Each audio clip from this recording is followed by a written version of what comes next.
Does Hollywood hate Martin? It's your man J-Rod here, and Martin just received his Hollywood Star of Fame. But it seems a little late, right? I mean, Martin has been doing great work for a long time now. But this comes as no surprise, because Hollywood been hating on Martin.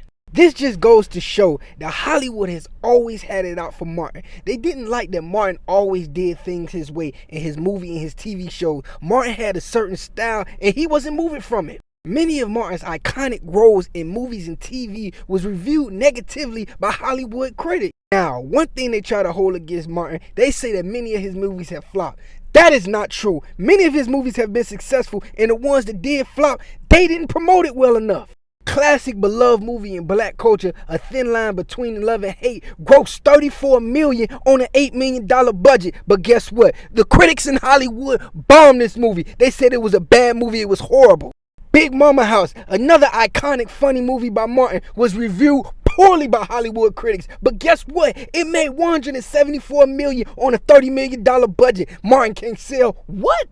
And even the iconic Bad Boys was reviewed negatively by Hollywood critics. But guess what? It made $140 million on a $19 million budget. Who said Martin can't sell? Even movies that weren't so iconic, like Blue Street, made $117 million on a $36 million budget. Martin can sell. And the few movies that was a bomb at the box office, guess what? They wasn't promoted well. If Black Knight would have got promoted well, this movie could have did real good. It was a funny movie.